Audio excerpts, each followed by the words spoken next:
ಅಬ್ದುಲ್ ರೆಹಮಾನ್ ಕೊಲೆ ಪ್ರಕರಣ 14 ಆರೋಪಿಗಳ ಮೇಲೆ ಕೋಕಾ ಕಾಯ್ದೆ ದಾಖಲು. ನಮಸ್ಕಾರ. ಕಳೆದೊಂದು ದಶಕದಿಂದ ಕರಾವಳಿ ಕೋಮು ಪ್ರಚೋದಕ, ದ್ವೇಷ ಭಾಷಣ, ಕೋಮು ಗಲಭೆ, ಪ್ರತಿಕಾರದ ಹತ್ಯೆಗಳಿಗೆ ಕುಖ್ಯಾತವಾಗಿದೆ. ರಾಜ್ಯದ ಯಾವ ಜಿಲ್ಲೆಯಲ್ಲೂ ಕೂಡ ನಡೆಯದೇ ಇರೋ ಹಿಂದೂ ಮುಸ್ಲಿಂ ಪ್ರತಿಕಾರದ ಹತ್ಯೆಗಳು ಕರಾವಳಿ ಭಾಗದಲ್ಲಿ ನಡೀತಾ ಇದೆ. ದಕ್ಷಿಣ ಕನ್ನಡ ಹಿಂದುತ್ವದ ಪ್ರಯೋಗಶಾಲೆಯಾಗಿ ಅಷ್ಟೇ ಉಳಿದಿಲ್ಲ, ಬದಲಾಗಿ ಅಪಾಯಕಾರಿ ಕಾರ್ಖಾನೆಯಾಗಿದೆ. ಸದಾ ಹಸಿರನ್ನ ಮೈಹೊದ್ದು ನಿಂತಿರೋ ಕರಾವಳಿಯನ್ನ ಕೋಮು ದ್ವೇಷಿಗಳು ರಕ್ತದಲ್ಲಿ ಮುಳುಗಿಸಿ ಇಡೀ ರಾಜ್ಯದಾದ್ಯಂತ ಆತಂಕದ ವಾತಾವರಣವನ್ನ ಸೃಷ್ಟಿ ಮಾಡಿರೋದು ಎಲ್ರಿಗೂ ಕೂಡ ಗೊತ್ತಿರೋ ವಿಚಾರನೆ. ಒಬ್ಬ ರೌಡಿ ಶೀಟರ್ ಸುಹಾಸ್ ಶೆಟ್ಟಿ ಕೊಲೆಗೆ ಪ್ರತಿಕಾರವಾಗಿ ಕೋಮು ದ್ವೇಷಿಗಳು ಅಮಾಯಕ ಅಬ್ದುಲ್ ರೆಹಮಾನನನ್ನ ಭೀಕರವಾಗಿ ಕೊಲೆ ಮಾಡಿದ್ರು. ಅಷ್ಟೇ ಅಲ್ಲ, ಈತನ ಜೊತೆಗೆ ಕಲಂದರ್ ಶಾಫಿ ಎಂಬಾತನ ಕೊಲೆಗೂ ಕೂಡ ಯತ್ನ ಮಾಡಲಾಗಿತ್ತು. ಈ ಪ್ರಕರಣವನ್ನ ಕೇವಲ ಒಂದು ಹತ್ಯೆ ಪ್ರಕರಣವಾಗಿ ಅಷ್ಟೇ ನೋಡೋದಕ್ಕೆ ಆಗೋದಿಲ್ಲ, ಬದಲಾಗಿ ಕರಾವಳಿ ಭಾಗದಲ್ಲಿ ನಡೀತಾ ಇರೋ ಕೋಮು ದ್ವೇಷಿ ಪ್ರತಿಕಾರದ ಹತ್ಯೆಗಳು ಅನ್ನೋದನ್ನ ಮರೆಯೋ ಹಾಗಿಲ್ಲ. ಜೊತೆಗೆ ಒಂದು ಸಮುದಾಯವನ್ನ ಸದಾ ದೂಷಿಸುತ್ತಾ, ಸದಾ ಅಭದ್ರತೆಯಲ್ಲಿಡೋ ತೂಗುಗತ್ತಿಯ ಮೇಲೆ ಜೀವನವನ್ನ ನಡೆಸುವಂತೆ ಮಾಡೋ ಕುತಂತ್ರ ಮತ್ತು ಹುನ್ನಾರದ ಭಾಗ ಆಗಿದೆ.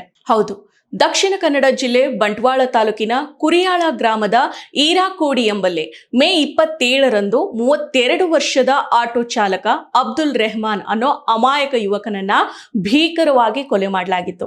ಸದ್ಯ ಈ ಪ್ರಕರಣಕ್ಕೆ ಸಂಬಂಧಿಸಿದಂತೆ ಮಹತ್ವದ ಬೆಳವಣಿಗೆಯೊಂದು ನಡೆದಿದೆ. ಆರೋಪಿಗಳ ವಿರುದ್ಧ ಕರ್ನಾಟಕ ಸಂಘಟಿತ ಅಪರಾಧ ತಡೆ ಕಾಯ್ದೆ ಅಂದ್ರೆ ಕೋಕಾ ಈ ಅಡಿಯಲ್ಲಿ ಪ್ರಕರಣವನ್ನ ದಾಖಲು ಮಾಡಲಾಗಿದೆ. ಇದುವರೆಗೆ ಬಂಧಿತರಾಗಿರೋ 13 ಆರೋಪಿಗಳು ಸೇರಿದಂತೆ ಒಟ್ಟು 14 ಮಂದಿ ಮೇಲೆ ಪೊಲೀಸರು ಕರ್ನಾಟಕ ಸಂಘಟಿತ ಅಪರಾಧ ತಡೆ ಕಾಯ್ದೆ 2000 ಅಂದ್ರೆ ಕೋಕಾ ಆಕ್ಟ್ ಮೇಲೆ ಈ ಪ್ರಕರಣವನ್ನ ದಾಖಲು ಮಾಡಿ ತನಿಖೆಯನ್ನ ಮುಂದುವರಿಸಿದ್ದಾರೆ. ಮೇ 27ರಂದು ಆರೋಪಿಗಳು ಅಬ್ದುಲ್ ರೆಹಮಾನ್ ಅವರನ್ನ ಹತ್ಯೆ ಮಾಡಿ ಮತ್ತು ಅವರ ಸ್ನೇಹಿತ ಕಲಂದರ್ ಶಾಫಿ ಅವರ ಮೇಲೆ ಮಾರಣಾಂತಿಕವಾಗಿ ಹಲ್ಲೆಯನ್ನ ನಡೆಸಿ ಆರೋಪಿಗಳು ಪರಾರಿಯಾಗಿದ್ರು. ಈ ಸಂಬಂಧ ಬಂಟ್ವಾಳ ಗ್ರಾಮಾಂತರ ಪೊಲೀಸ್ ಠಾಣೆಯಲ್ಲಿ ಪ್ರಕರಣ ಕೂಡ ದಾಖಲಾಗಿತ್ತು. ಸದ್ರಿ ಈ ಕೊಲೆ ಪ್ರಕರಣದಲ್ಲಿ ಭಾಗಿಯಾದ ಆರೋಪಿಗಳು ಕೇವಲ ಈ ಘಟನೆಗಷ್ಟೇ ಸೀಮಿತರಾಗಿಲ್ಲ. ಅವರು ಹಲವು ವರ್ಷಗಳಿಂದ ಕೊಲೆ ಯತ್ನ, ಪ್ರಚೋದನಕಾರಿ ಭಾಷಣಗಳು ಸೇರಿದಂತೆ ಸಮಾಜದ ಶಾಂತಿಯನ್ನ ಕದಡೋ ಕಾನೂನು ಬಾಹಿರ ಚಟುವಟಿಕೆಗಳಲ್ಲಿ ಸಕ್ರಿಯರಾಗಿ ಪಾಲ್ಗೊಂಡಿರುವುದು ತನಿಖೆಯಲ್ಲಿ ದೃಢಪಟ್ಟಿದೆ. ನನಗಿಷ್ಟ ನಂದಿನಿ ತುಪ್ಪ, ಶುದ್ಧ ತುಪ್ಪ ಅಂದ್ರೆ ನಂದಿನಿ. ಸಮಾಜದಲ್ಲಿ ಉದ್ದೇಶಪೂರ್ವಕವಾಗಿ ಕೋಮು ಸಂಘರ್ಷ ಮತ್ತು ಅಶಾಂತಿಯನ್ನ ಸೃಷ್ಟಿ ಮಾಡ್ತಾ ಇದ್ದ ಈ ಸಂಘಟಿತ ಅಪರಾಧಿಗಳ ವಿರುದ್ಧ ಈಗ ಕರ್ನಾಟಕ ಸಂಘಟಿತ ಅಪರಾಧ ತಡೆ ಕಾಯ್ದೆ ಈ ಅಡಿಯಲ್ಲಿ ಪ್ರಕರಣವನ್ನ ದಾಖಲು ಮಾಡಲಾಗಿದೆ. ಈ ಕಾಯ್ದೆ ಸಂಘಟಿತ ಅಪರಾಧಗಳ ನಿಯಂತ್ರಣಕ್ಕೆ ಕಠಿಣ ಕ್ರಮಗಳನ್ನ ಒಳಗೊಂಡಿದೆ. ಪ್ರಕರಣದ ಮುಂದಿನ ತನಿಖೆಯನ್ನ ಕೋಕಾ ಕಾಯ್ದೆಯ ಅಡಿಯಲ್ಲಿ ನಡೆಸಲಾಗುವುದು ಅಂತ ಪೊಲೀಸರು ತಮ್ಮ ಪ್ರಕಟಣೆಯಲ್ಲಿ ತಿಳಿಸಿದ್ದಾರೆ. ಹಾಗಿದ್ರೆ ಈ ಕೋಕಾ ಕಾಯ್ದೆ ಅಂದ್ರೇನು? ಕೋಕಾ ಕಾಯ್ದೆ ಅಂದ್ರೆ ಕರ್ನಾಟಕ ಸಂಘಟಿತ ಅಪರಾಧಗಳ ನಿಯಂತ್ರಣ ಕಾಯ್ದೆ. ಇದು ಸಂಘಟಿತ ಅಪರಾಧಗಳು ಮತ್ತು ಭಯೋತ್ಪಾದನೆಯನ್ನ ತಡೆಯೋದಕ್ಕೆ ಜಾರಿಗೆ ತಂದಿರೋ ಒಂದು ಕಠಿಣವಾದ ಕಾನೂನು. ಈ ಕಾಯ್ದೆಯಡಿ ಪದೇ ಪದೇ ಸಂಘಟಿತ ಅಪರಾಧಗಳಲ್ಲಿ ಭಾಗವಹಿಸೋ ಆರೋಪಿಗಳನ್ನ ಬಂಧನ ಮಾಡಲಾಗುತ್ತೆ ಮತ್ತು ಅವರಿಗೆ ಕನಿಷ್ಠ 1 ವರ್ಷಗಳವರೆಗೆ ನಿರೀಕ್ಷಣಾ ಜಾಮೀನು ಸಿಗೋದಿಲ್ಲ. ಈ ಕಾಯ್ದೆ ಸಂಘಟಿತ ಅಪರಾಧಗಳನ್ನ ನಿಯಂತ್ರಿಸೋ ಗುರಿಯನ್ನ ಹೊಂದಿದೆ, ವಿಶೇಷವಾಗಿ ಭಯೋತ್ಪಾದಕ ಚಟುವಟಿಕೆಗಳು ಮತ್ತು ಭೂಗತ ಜಾಲಗಳ ವಿರುದ್ಧ. ಅಷ್ಟೇ ಅಲ್ಲ, ಕೋಕಾ ಕಾಯ್ದೆಯಡಿ ದೋಷಾರೋಪಣೆ ಎದುರಿಸೋ ಆರೋಪಿಗೆ ನಿರೀಕ್ಷಣಾ ಜಾಮೀನು ಸಿಗೋದು ತುಂಬಾನೇ ಕಷ್ಟ. ಕನಿಷ್ಠ 1 ವರ್ಷಗಳವರೆಗೆ ಜಾಮೀನು ಸಿಗೋದಿಲ್ಲ. ಸಂಘಟಿತ ಅಪರಾಧಗಳಲ್ಲಿ ಭಾಗವಹಿಸಿ ಸಾವಿಗೆ ಕಾರಣರಾಗೋರಿಗೆ ಗಲ್ಲು ಶಿಕ್ಷೆ ಅಥವಾ ಜೀವಾವಧಿ ಜೈಲು ಶಿಕ್ಷೆಯ ಜೊತೆಗೆ ದಂಡವನ್ನು ಕೂಡ ವಿಧಿಸಲಾಗುತ್ತೆ. ಈ ಕಾಯ್ದೆಯಡಿ ಆರೋಪಿಗಳ ಸ್ಥಿರಾಸ್ತಿಗಳನ್ನ ಮುಟ್ಟುಗೋಲು ಹಾಕೊಳ್ಳೋ ಅವಕಾಶ ಇದೆ. ಪೊಲೀಸರು ಮತ್ತು ಕಾನೂನು ಜಾರಿ ಸಂಸ್ಥೆಗಳು ಈ ಕಾಯ್ದೆಯನ್ನ ಬಳಸಿಕೊಂಡು ಸಂಘಟಿತ ಅಪರಾಧಿಗಳ ವಿರುದ್ಧ ಬಲವಾದ ಕ್ರಮಗಳನ್ನ ಕೈಗೊಳ್ತಾರೆ. ಹಾಗಿದ್ರೆ ಈ ಘಟನೆಯ ಹಿನ್ನೆಲೆ ಏನು? 2025ರ ಮೇ 1ರಂದು ಗುರುವಾರ ಸಂಜೆ ಮಂಗಳೂರಿನ ಹೊರವಲಯ ಬಜ್ಪೆ ಇಲ್ಲಿ ರೌಡಿ ಶೀಟರ್ ಸುಹಾಸ್ ಅನ್ನುವನ ಹತ್ಯೆ ಆಗಿತ್ತು. ಈತನನ್ನ ಬಿಜೆಪಿ ಸರ್ಕಾರನೇ ರೌಡಿ ಶೀಟರ್ ಪಟ್ಟಿಗೆ ಸೇರಿಸಿತ್ತು. ಸುಹಾಸ್ ಶೆಟ್ಟಿ ಹತ್ಯೆ ಪ್ರಕರಣದ ಆರೋಪಿಗಳ ಬಂಧನದ ಬಳಿಕ ಸುದ್ದಿಗೋಷ್ಠಿಯನ್ನ ನಡೆಸಿ ಮಂಗಳೂರು ನಗರ ಪೊಲೀಸ್ ಆಯುಕ್ತರಾಗಿದ್ದ ಅನುಪಮ್ ಅಗರ್ವಾಲ್ ಅವರು ಫಾಜಿಲ್ ಹತ್ಯೆಗೆ ಪ್ರತಿಕಾರವಾಗಿ ಸುಹಾಸ್ ಶೆಟ್ಟಿ ಹತ್ಯೆ ನಡೆದಿದೆ ಅಂತ ಹೇಳಿದ್ರು. ಇನ್ನು ಸುಹಾಸ್ ಹತ್ಯೆಗೂ 4 ದಿನ ಮುಂಚೆ ಅಂದ್ರೆ 27 ಏಪ್ರಿಲ್ 2025ರಂದು ಮಂಗಳೂರು ನಗರದ ಹೊರವಲಯ ಕುಡುಪು ಬಳಿಯ ಭಟ್ರಾ ಕಲ್ಲುರ್ಟಿ ದೇವಸ್ಥಾನದ ಸಮೀಪ ಕೇರಳದ ವಯನಾಡ್ ಮೂಲದ ಅಶ್ರಫ್ ಅನ್ನೋ 36 ವರ್ಷದ ಯುವಕನ ಗುಂಪು ಹತ್ಯೆ ನಡೆದಿತ್ತು.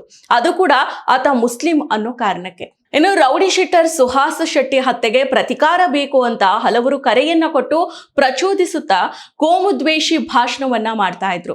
ಇದರ ಪರಿಣಾಮ ತಿಂಗಳು ಕಳೆಯೋದ್ರೊಳಗೇನೆ ಪ್ರತಿಕಾರದ ಹಪಾಹಪಿಗೆ ಬಿದ್ದ ಈ ಕೋಮುದ್ವೇಷಿಗಳು ಅಬ್ದುಲ್ ರೆಹಮಾನ್ ಅವರನ್ನ ಕೊಲ್ತಾರೆ. ಹಾಗಂತ ರೆಹಮಾನ್ ಅವರನ್ನ ಯಾರೋ ಅಪರಿಚಿತ ಕೋಮು ಕ್ರಿಮಿಗಳು ಹತ್ಯೆ ನಡೆಸಿದ್ರ? ಇಲ್ಲ, ರೆಹಮಾನ್ ಜೊತೆ ಅತ್ಯಾಪ್ತತೆಯಿಂದ ಇದ್ದವರೇ ಪರಿಚಿತರೇ ಆತನನ್ನ ಕೊಲೆ ಮಾಡಿತು. ಅಷ್ಟಕ್ಕೂ ರೆಹಮಾನ್ನಿಂದ ಜೀವದಾನವನ್ನ ಪಡೆದು ಅವರ ಋಣದಲ್ಲಿದ್ದ ಕುಟುಂಬದ ವ್ಯಕ್ತಿನೇ ನಡೆಸಿದ ಹತ್ಯೆ ಇದು. ಹೌದು, ಹಿಂದುತ್ವವಾದಿ ಕೊಲೆಗಾರ ದೀಪಕ್ ಎಂಬಾತ ಆತನ ತಂದೆ ವಿದ್ಯುತ್ ಶಾಕ್ ಹೊಡೆದು ಐಸಿಯುನಲ್ಲಿದ್ದಾಗ ರಕ್ತದಾನ ಮಾಡಿದ್ದು ಇದೇ ಅಬ್ದುಲ್ ರೆಹಮಾನ್. ರಕ್ತ ಸಾಲದೆ ಇದ್ದಾಗ ಊರಿನ ಮುಸ್ಲಿಂ ಯುವಕರನ್ನ ಒಟ್ಟುಗೂಡಿಸಿ ರಕ್ತದಾನವನ್ನ ಮಾಡಿಸಿದ್ರು. ಕೊಲೆಗಾರ ದೀಪಕ್ನ ತಂದೆಯ ದೇಹದಲ್ಲಿ ಅಬ್ದುಲ್ ರೆಹಮಾನ್ ರಕ್ತ ಇತ್ತು. ಆದ್ರೂ ಹಿಂದುತ್ವ ಸಂಘಟನೆಗಳ ಪ್ರಚೋದನೆಗೆ ಒಳಗಾದ ಈ ದೀಪಕ್ ಅಬ್ದುಲ್ ರೆಹಮಾನ್ ಅವರನ್ನ ತನ್ನ ಮನೆಗೆ ಕರೆಸ್ಕೊಂಡು ಅವರನ್ನ ಕೊಂದ. ರೆಹಮಾನ್ ಅವರು ಈ ನಾಡಿನ ಹಿಂದೂ ಮುಸ್ಲಿಂ ಸೌಹಾರ್ದತೆಯನ್ನ ಎತ್ತಿ ಹಿಡಿದಿದ್ರು. ಆದ್ರೆ ಹಿಂದುತ್ವವಾದಿ ದೀಪಕ್ ಕೋಮುದ್ವೇಷಕ್ಕೆ ಬಿದ್ದು ಸೌಹಾರ್ದತೆಯನ್ನ ಜೀವದಾನವನ್ನ ಮರ್ತಿದ್ದ. ರೆಹಮಾನ್ನ ಉಪಕಾರವನ್ನ ಅರಿಯದೇ ಇರೋ ಈ ದೀಪಕ್ ಕೋಮುದ್ವೇಷಕ್ಕೆ ಬಿದ್ದು ಹುಟ್ಟು ಹಬ್ಬದ ದಿನ ಮಕ್ಕಳ ಜೊತೆಗೆ ಮನೆಯಲ್ಲಿದ್ದ ರೆಹಮಾನ್ ಅವರನ್ನ ಪಿಕಪ್ ಇದೆ ಬಾ ಅಂತ ಕರೆಸಿ ಆತನನ್ನ ನಂಬಿಸಿ ಕರ್ಕೊಂಡು ಹೋಗಿ ಕೊಲೆ ಮಾಡಿದ್ದಾರೆ ಅಂತ ಆರೋಪ ಮಾಡಲಾಗಿದೆ.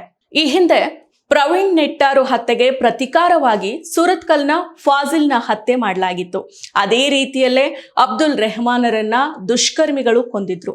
ಒಟ್ಟಿನಲ್ಲಿ ಹೇಳ್ಬೇಕಂದ್ರೆ ಇವು ದ್ವೇಷ ರಾಜಕಾರಣದ ಭಾಗವಾಗಿ ನಡೆದಿರೋ ಕೊಲೆಗಳು.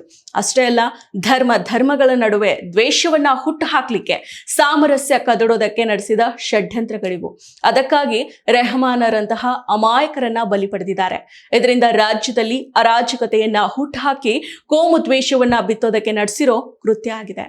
ಯಾವುದೇ ಸಂಘಟನೆಗಳ ಹಿನ್ನೆಲೆ ಇಲ್ಲದೆ ಇರೋ, ಹಿಂದೂ ಮುಸ್ಲಿಂ ರಾಗ ದ್ವೇಷಗಳ ಬಗ್ಗೆ ಕಿಂಚಿತ್ತು ಆಸಕ್ತಿ ಇಲ್ಲದೆ ಎಲ್ಲ ಸಮುದಾಯಗಳ ಜೊತೆಗೆ ಬೆರೆತು ಎಲ್ಲರೊಳಗೂ ಕೂಡ ಒಂದಾಗಿ ಬದುಕ್ತಾ ಇದ್ದ, ಕುಟುಂಬಕ್ಕೂ ಉತ್ತಮವಾದ ಮಗನಾಗಿ, ಗಂಡನಾಗಿ, ತಂದೆಯಾಗಿ, ದಿಕ್ಸೂಚಿಯಾಗಿ, ಮನುಷ್ಯ ಸಹಜ ಪ್ರೀತಿ ಬಾಂಧವ್ಯದ ಜೊತೆಗೆ ಸಹಜವಾಗಿ ಬದುಕ್ತಾ ಇದ್ದ ಅಬ್ದುಲ್ ರೆಹಮಾನ್ ಕೋಮು ದ್ವೇಷಕ್ಕೆ, ಕೋಮು ರಾಜಕೀಯಕ್ಕೆ ಬಲಿಯಾಗಿದ್ದಾರೆ.